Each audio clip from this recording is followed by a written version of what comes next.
Assalamualaikum warahmatullahi taala wabarakatuh. Tuan-tuan apa khabar? Pada malam ini saya nak berkongsi dengan anda semua satu tajuk yang cukup penting bagi orang yang baru nak kenal emas lah.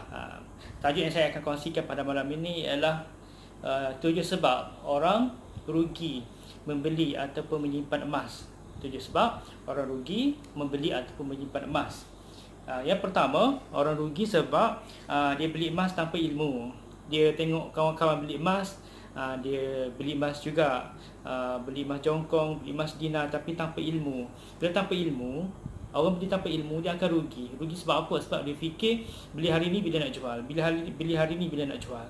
Jadi saya cadangkan kepada tuan-tuan yang baru nak menyimpan emas ini ataupun dah ada emas tapi belum lagi rasa ada ilmu asas tentang emas, tuan-tuan kena cari sama ada cari dekat YouTube, cari dekat kedai buku, beli buku-buku asas tentang emas, boleh lawat blog-blog dealer-dealer public gold ke, dealer-dealer ejen-ejen emas yang lain, boleh tinjau masing-masing di ruangan-ruangan yang ada sediakan maklumat asas tentang emas. Jadi pertama, kalau tidak ada ilmu, anda akan rugi membeli emas. Yang kedua, orang beli emas sebab join skim cepat kaya, skim pelaburan emas.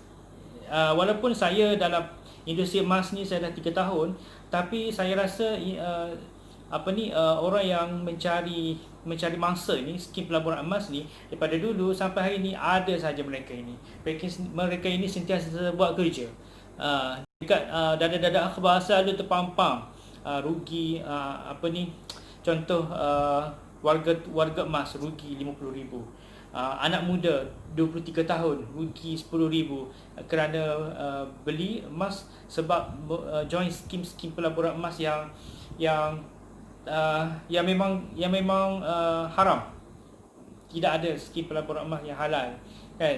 Jadi yang kedua, kalau nak beli emas kena cari syarikat yang kukuh, siapa yang jual emas itu, tengok ada sejarah watchlist bank negara ke tidak. Kalau ada, jauhi awal-awal. Okey. Yang kedua, kalau beli emas sebab join skim pelaburan emas, anda akan rugi. Ya, yang ketiga adalah beli dengan harga mahal sedangkan kita boleh dapat dengan harga yang lebih murah. Contoh macam ni tuan-tuan. Kita beli dengan syarikat A harga sekian. Kenapa kita nak pergi beli dengan syarikat yang ataupun kedai emas yang lebih mahal? Kan? Itu menjeruk leher sendiri namanya, kan? Jadi kena buat sedikit kajian ataupun sedikit tinjauan kedai emas yang ada. Paling kurang saya cadangkan 5 kedai emas ataupun 5 syarikat emas, buat perbandingan harga. Kita tak boleh nak cari yang harga paling murah, harga termurah, tapi kita boleh cari dengan harga yang sederhana, yang moderate lah, yang sederhana. Itu yang ketiga, beli dekat kedai yang jual dengan harga yang lebih mahal. Saya pernah sendiri tuan-tuan di kedai-kedai emas yang jual gejongkong emas, jual gulba. Saya banding dengan syarikat yang saya sendirilah public good. Harga jauh berbeza, lebih kurang RM30 berbeza segram. Jadi bila tanya saya kenapa, bila ada seorang prospek tanya saya kenapa saya beli dengan harga sekian-sekian, kenapa di sekian-sekian harga, saya kata sebab anda sebab awak tidak ada ilmu. Jadi kalau nak ada asas, cari dulu ilmu, buat perbandingan sikit, kena kerja sikit lah, jangan sebarangan beli ataupun jangan tergopoh-gapah beli emas. Itu yang ketiga. Yang keempat ini sedikit teknikal bagi saya, tapi anda kena tahu. Yang keempat ini adalah spread, ataupun kita panggil, istilah bahasa Melayu kita panggil susut nilai. Kalau kita pergi ke Indonesia dipanggil selisih harga kita beli dengan harga kita jual berbeza. Takkanlah syarikat tu nak jual pada kita dan beli balik dengan harga yang sama. Mestilah dia ada selisih harga. Jadi kalau kita nak beli kedai, nak pergi beli emas, kena tanya dia, kalau saya beli hari ni berapa peratus spread. Kalau tak faham spread, cakap susut nilai. Dia sama, cuma kadang-kadang kita guna susut nilai ni benda yang kita fikir negatif. Saya suka guna istilah spread. Okey, yang keempat adalah dia tak tanya berapa spread. Jadi kena tanya berapa spread dia, berapa peratusan susut nilai dia. Okey, itu yang keempat. Yang kelima adalah jual emas tanpa sebab. Mentang-mentang lah harga emas naik, naik lebih kurang 40% daripada perbandingan tahun lepas. Hari inilah tahun 2020 ni, pertengahan tahun 2020, naik lebih kurang 40%, 40%. Jadi dia rasa nak jual lah, tapi tak tahu sebab apa dia nak jual. Kalau orang yang tahu sebab, dia simpan. Kenapa dia beli emas dan dia jual bersebab. Contoh, dia jual nak beli hartanah, dia jual nak kahwin, dia jual nak pergi umrah, dia jual nak pergi haji, ataupun dia jual nak bayar hutang. Itu ada sebab. Kalau kita semata-mata jual sebab nak cash, sebab nak ambil cash, kita rasa banyak duit tu, lepas tu simpan dalam bank, itu akan jadi satu kerugian kepada anda. Itu yang kelima. Yang keenam, terlibat dengan arwah Nur tanpa sebab. Maksudnya dia pergi gadai ke arwah Nur. Gadai nak buat apa duit tu? Tak tahu sebab apa. Sebab nak guna saja, nak guna tanpa satu kepentingan besar lah.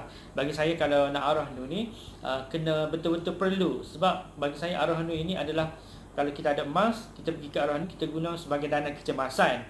Kalau kita saja nak arwah Nur sebab nak beli baju baru, nak beli jam baru, nak beli handphone baru, bagi saya itu satu kekurangan lah. Kalau kita ada pergi ke arwah Nur, biar betul-betul kita perlu. Maksudnya kita perlu kena pecah dinding, seolah-olah macam itulah. Seolah-olah kita memang perlukan sangat, baru boleh kita pergi ke arwah Nur. Sebab arwah Nur ni ada upah simpan. Upah simpan yang biasa yang syarikat arwah Nur buat 1% daripada nilai marhum, dan dia kena bayar balik. Itu masalah dia. Sebab kadang-kadang orang yang pergi arwah Nur ni, dia enggan nak bayar balik. Dia kata mahal lah, sekian. Sedangkan daripada awal tak payah pergi arwah Nur pun tak apa. Masih lagi boleh mampu dengan ada baki-baki duit simpanan apa semua tu, guna duit simpanan. Arwah Nur ni adalah last choice. Yang rugi ni bagi saya, yang ada juga pelanggan-pelanggan saya tanya tentang arwah Nur, boleh tak kalau kita beli emas, lepas tu pergi gadai emas dekat arwah Nur, duit tu beli emas lain, so dia rolling dengan cara macam tu. Bagi saya tak ajar dengan cara macam ni. Saya cakap, saya kata jangan buat benda macam ni. Kalau nak buat itu kena tanggung risiko sendiri. Jangan jumpa saya sebab anda rugi sebab arwah Nur. Bagi saya, kalau nak beli emas, simpan saja, tak payah pergi arwah Nur kalau tak perlukan duit on the spot. Okey, itu yang keenam. Yang ketujuh, yang terakhir, ini saya rasa cukup penting. Kita kena cari dealer ataupun introducer yang baik, yang kita rasa yakin untuk membantu kita dalam menyimpan emas. Kalau kita beli sendiri, pergi ke kedai emas tersebut, angkat emas, bayar duit dengan harga sekian, lepas tu bawa balik emas. Balik rumah, emas tak berlaku apa-apa, tak ada, dia tidak bertambah gram dia. Kalau kita tak ada ilmu, begitulah, sampai macam tu sekali lah, dia tidak ada perubahan apa-apa. Tapi kalau kita ada ilmu, kita ada introducer ataupun dealer yang sentiasa update ilmu pada kita, ataupun share promosi-promosi apa yang, kalau ada emas yang lebih murah, kita beli dengan harga yang lebih murah. Maksudnya kalau ada dealer ataupun introducer yang baik, dia akan membantu kita supaya kita tak rugi dengan emas. Jadi kalau anda baru nak berjinak-jinak tentang pembelian emas untuk simpanan dan pelaburan, sama ada jongkok emas ataupun dinar, carilah, elakkanlah daripada 7 perkara ini, dan cuba buat apa yang saya sarankan tadi, cari introducer. Kalau anda nak cari saya, boleh hubungi saya dekat description kat bawah ni. Saya letak link Telegram, saya letak link WhatsApp, saya letak link Facebook. Lagi mudah untuk anda hubungi saya. Jadi pada kali ini itu sahaja perkongsian saya. Mudah-mudahan membuka minda anda semua, sebab tak semua orang beli emas tu dapat keuntungan. Jadi itu sahaja, sekian, terima kasih. Assalamualaikum.